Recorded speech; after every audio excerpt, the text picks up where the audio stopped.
Can Kentucky basketball win a national title in 2023 with their star-studded recruiting class? Well, history says no. You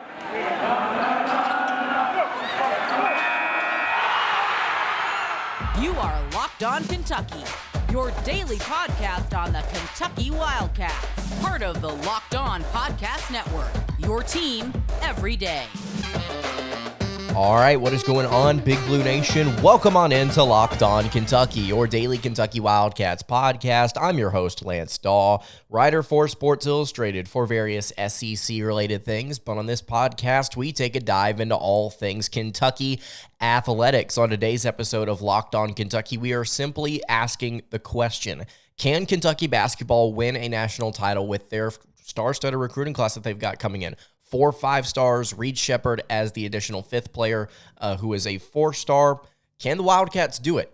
History says no, and I'm going to explain why today. Thank you so much for making Locked On Kentucky your first listen every single day. Want to remind everybody out there that we are free and available on all platforms. Thank you so much for listening and watching wherever you may be. So let's go ahead and get into it. So that's the question I want to ask on today's episode. And before I dive into it, I want to kind of get your thoughts in the YouTube comments below. Can Kentucky win a national title? You can leave your suggestions, you can leave your thoughts, opinions, whatever they may be in the YouTube comments if you're listening on listening on podcast at Locked On UK, on socials if you want to reach out and give me your opinions there. I say right now, because of history, no. And what do I mean by that? Well, as I mentioned at the beginning of the show, you know this, I know this, Kentucky has the number one recruiting class in the country. 4 5-stars, another 4-star in Reed Sheppard there, Reed Sheppard being the lone 4-star in that group. I think Kentucky basketball has a legitimate shot at contending for a national title this season, but will they win one? History does not look kindly upon the former number one recruiting classes in the country. So let's go ahead and go through the data that I've collected. This is really, really easy. If you want to go look on 24/7, on 3, wherever you look at your recruiting rankings, and then just simply go look at how the previous teams did that were number one overall in the recruiting class rankings. So Duke was the most recent number one overall recruiting class in the 2022 cycle. They finished 27-9, 14-6 in ACC play, and they lost in the second round of the NCAA tournament. So that was with the majority of freshmen there: Dariq Whitehead, Kyle Filipowski, Mark Mitchell, Tyrese Proctor, Derek Lively, some of the big names there. Also Jaden Shutt and Kristen Reeves, 2 high-profile players on top of that. It was a very young group. That was very fun to watch during ACC play, but they could not get it together in the postseason. I'm going to go through these next 9 years. We're going to go all the way back to 2013, and I'm going to kind of give my thoughts on it and then tell you why I think how this applies, I guess, to Kentucky's team this season. 2021, the number one recruiting class was Memphis. Penny Hardaway and company, 22-11, 13-5 in conference play, lost in the second round. The number one recruiting class in the 2020 cycle was Kentucky. Terrence Clark, Devin Askew, Isaiah Jackson, Lance Ware, Cameron Fletcher, Brandon Boston, rest Terrence Clark's soul. This was a team that finished 9-16, as we all know. 2019, Memphis again. Penny Hardaway back on top of things once again in the low 20s in terms of wins, 21-10. They did not make the postseason. Actually, they, I believe, played in the NIT tournament. If I'm not mistaken. So there is that. Actually, no, that would have been the year that would have been COVID. So scratch that. 2018-19 season, the number one recruiting class was again Duke. They made the Elite Eight and they won the ACC. 2017, Duke. They finished in the Elite. They finished second in the ACC and they went to the Elite Eight. So no national titles yet. In 2016 through 17, you had Duke once again. ACC tournament champions lost in the second round. You're seeing Jason Tatum, Frank Jackson, Harry Giles, Jack White, a couple of really big-time recruits there. Frank Jackson and Javin Delore, I believe is how you pronounce his name, another 5-star there that, quite frankly, I've not heard of. And then you get to 2015. Kentucky had the number one recruiting class, SEC co-tournament champions, or SEC tournament champions, regular season co-champions. You finished in the second round of the NCAA tournament. Really, really big-time names in the class before this, but this was another high-profile one. Isaiah Briscoe, Scala Bissiere, Jamal Murray, just a few names to note there.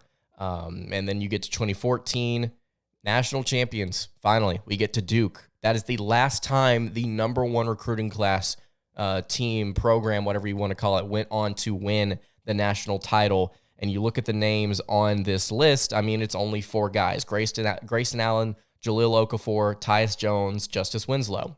Four players that were really, really good for that Duke team that, again, went on to win the title eventually in the NCAA tournament. And then in 2013, you've got Kentucky, who finished as the runner-up in the NCAA tournament race. So why do I sit here for a few minutes and go through the past decade of number one recruiting classes and explain to you why they failed essentially to make the national championship period, and then they also, on top of that, really failed to get past the second round? Look at Kentucky's situation this season. Now, I'm not going to say it's identical to some of these other teams in the past, but I would say that it's pretty similar when it comes to the fact that you've got 4 or 5 stars coming in. You've got Justin Edwards, you've got DJ Wagner, you've got Rob Dillingham, you've got Aaron Bradshaw, and then you've got Reed Shepard, who is a really good player in his own right as the 4-star. This team is going to be good. They're going to be fun to watch in the regular season. They're going to be dominant, I think, at times if they're able to get more cohesion than some of Cal's most recent teams. The addition of John Welch, I think, will greatly help this offense. This team is going to be good. They are going to be national championship caliber. But this goes back to what I was ranting about on yesterday's episode. I wanted to kind of flesh this thought out here today. The number one recruiting class doesn't often translate to national title success. In fact, consistently, as I just showed, it was Duke or Kentucky, and they failed to get there. The most recent national championship and the most recent runner-up were actually in 2014 and 13. That's a decade ago, and we talked about this again on yesterday's episode.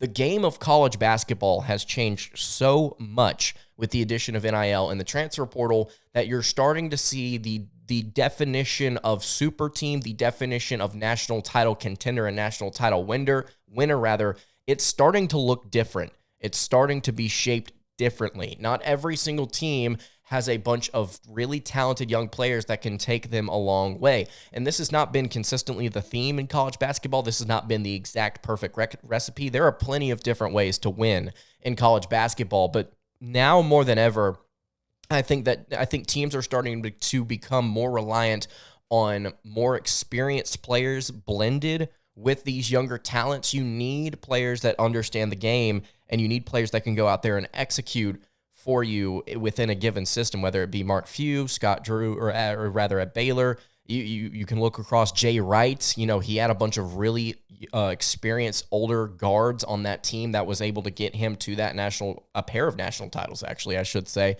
Kentucky needs experience blended with their talent. And I think, to be honest with you, they're not going to find in the transfer portal players that will usurp the talent in terms of starting minutes and rotational minutes. I think you're going to see, if anything, Kentucky's going to go out and get players that are more experienced to kind of come off the bench. So right now, I hate to say it, I hate to be the one to kind of set the tone for the offseason.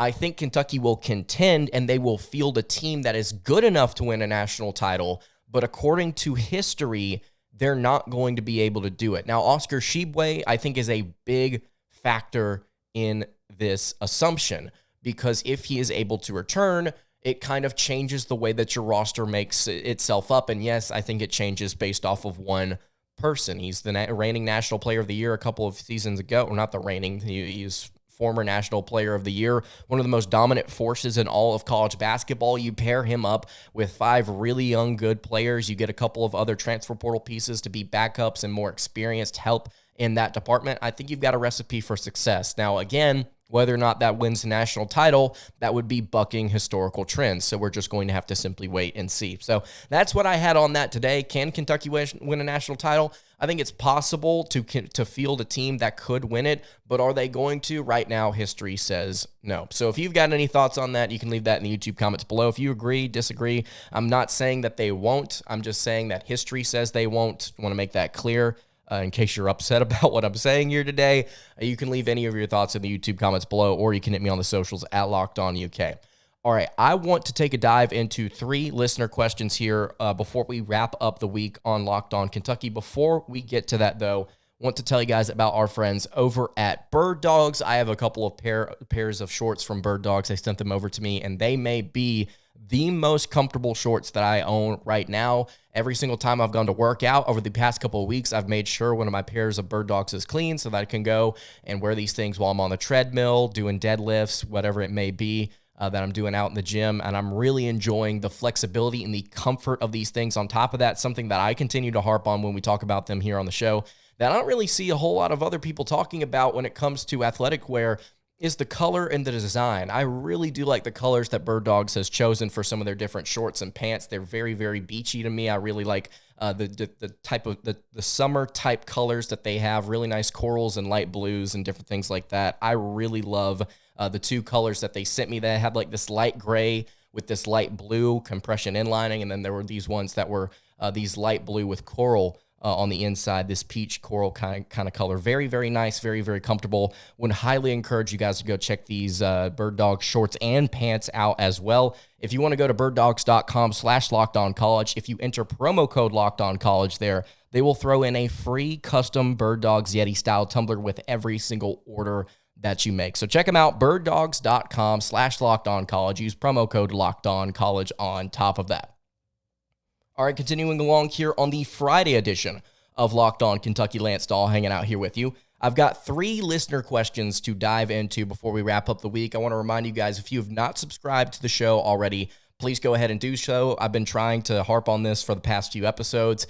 I believe it's either 71 or 72% of you guys are not subscribed to the channel. Please go ahead and do so. If you're listening on podcast, there is no reason, literally no reason at all, why you should not be following the podcast feed on top of the information that you are getting today. We got a lot of fun content coming up here this summer. Got a lot of questions, trivia things to ask you guys. I'm going to be putting together a lot of different lists of previous Wildcats starting 5s. You know, we're going to go through different lists and ranks, and I'm going to share my opinions, and we can all discuss it. I think it'll be a lot of fun debate going on this summer. So subscribe, follow wherever you are listening. I would greatly appreciate it.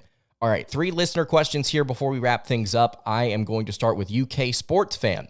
He said, Lance, what have you heard about Olivier Nkamhoua? Has Kentucky even reached out or contacted him? Do they even have an interest? He would be a big body with experience who could provide solid minutes and give them a post presence and somebody to battle Ugonna and Yenzo in practice.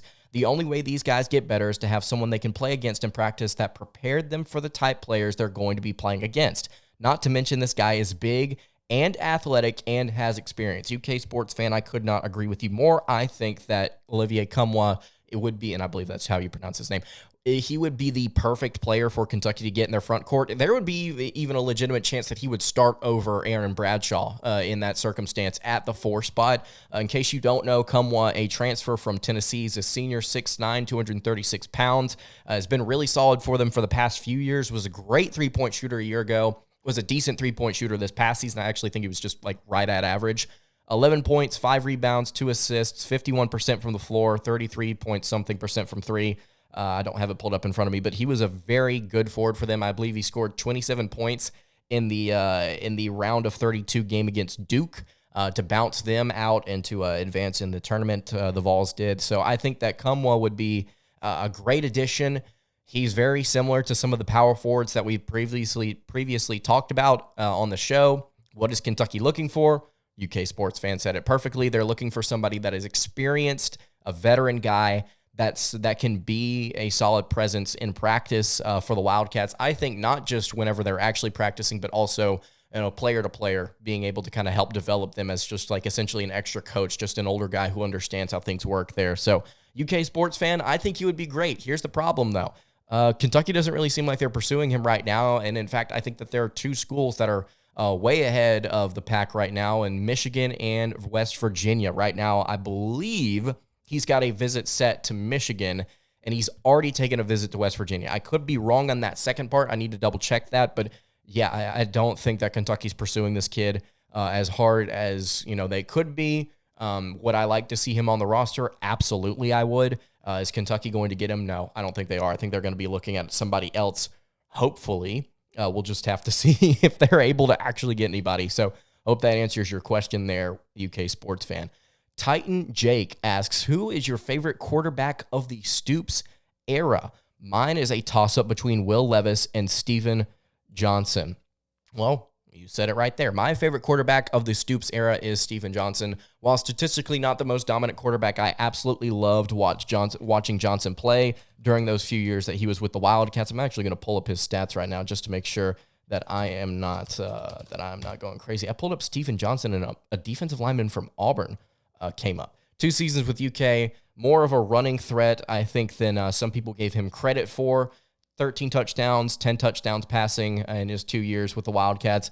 A lot of fun Steven Johnson was to watch with UK. Not the most consistent at times, but I really like the quarterbacks in the SEC and across college football that don't wow you with their talent, that don't wow you with their arm, but it's clear that they understand the game and they're able to kind of process through things as quickly as some of these elite talents are. It's just that they're not quite up there physically or whatever it may be. I love watching those guys operate in a system that gives them the opportunity to succeed, because it looks like at times when you watch these guys that make it look effortless, it does get boring, right? It does kind of get old watching the same thing happen over and over and over again with these 4- and 5-star quarterbacks. You get a guy like Steven Johnson in your system. You get a guy like, I'm trying to find a good example of this, Bryce Petty from Baylor a few years ago, where it's like these guys are not world beaters, but man, they do well in their system. Man, this team operates well within their system. I like Steven Johnson.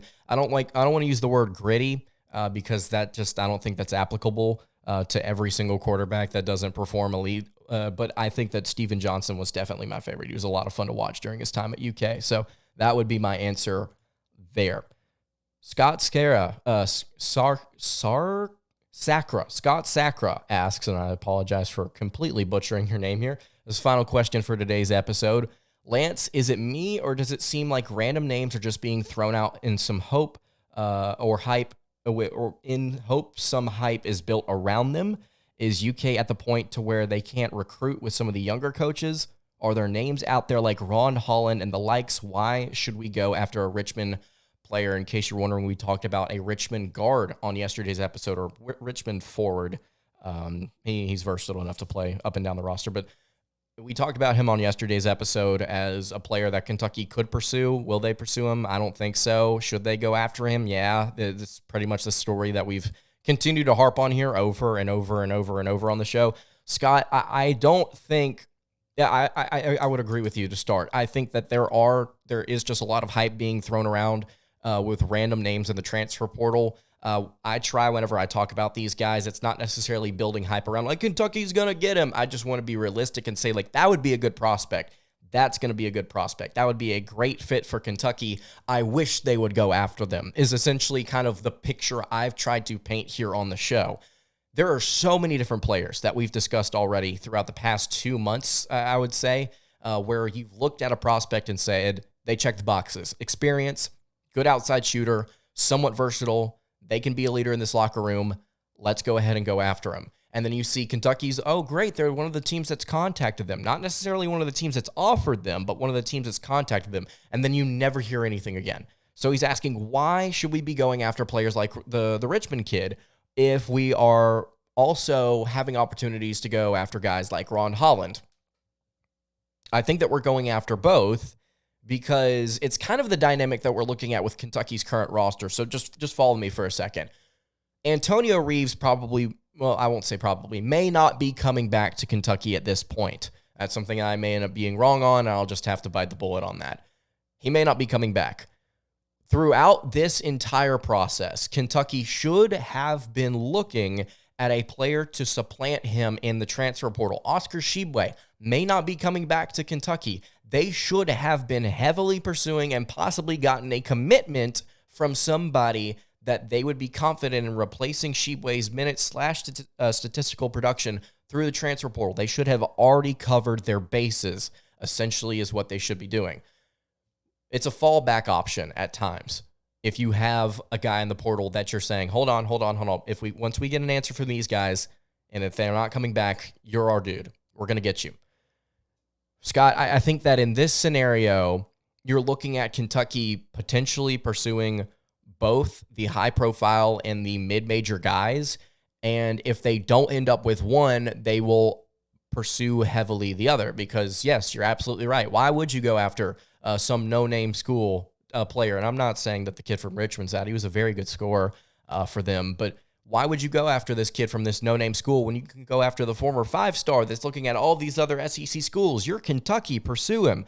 Yeah, you're absolutely right. I think that they should do that. I think they are going to do that with some of these prospects. Maybe not Ron Holland, because I feel like he's leaning towards Arkansas a little bit heavier than everywhere else, and that was kind of the message whenever he decommitted from Texas. But yeah, I think that they will utilize the kids like the Richmond player as potential fallback options, not just for players like Ron Holland if they fall through or if they're in the process of falling through, but it's also for players like Reeves. You've got to be able to have options, because if you recruit trying to identify the best talent in the portal and trying to identify the best talent in the recruiting classes, even sometimes this is a struggle for other schools, has been a struggle for Kentucky in the past at points. When you're trying to identify the best talent you possibly can find, and if you don't have secondary options to fall back on to get commitments from, you're going to be left with nobody. This is true in football. This is true in basketball. This is true in every aspect of recruiting and college athletics.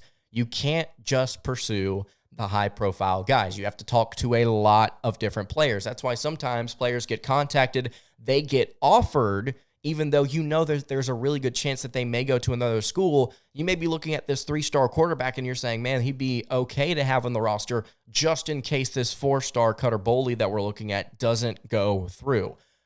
You get what I'm saying? So, Scott, I think that in this scenario, and I could be completely wrong on this, most of this is speculation. Part of it is I think that this is truly how it works.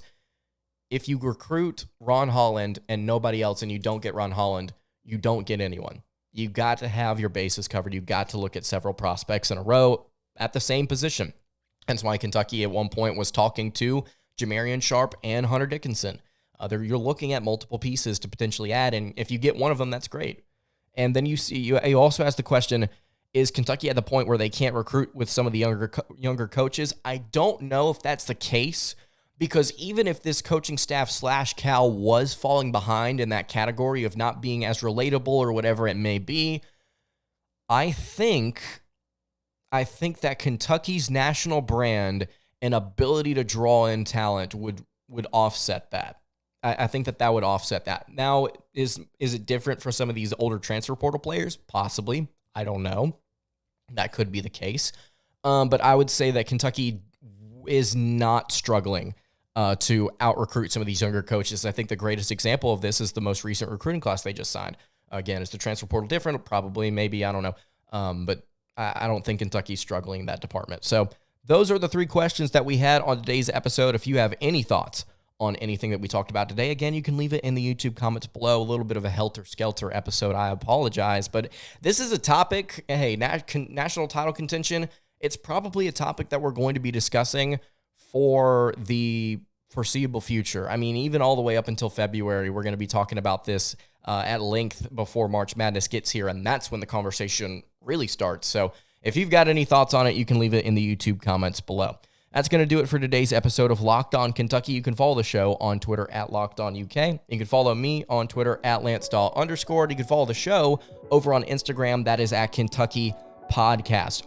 Questions, comments, concerns, leave them in the YouTube comments below. Hit me on the socials. I will see you all on Monday for another episode of Locked On Kentucky. Hope you guys have a great rest of your day, and God bless.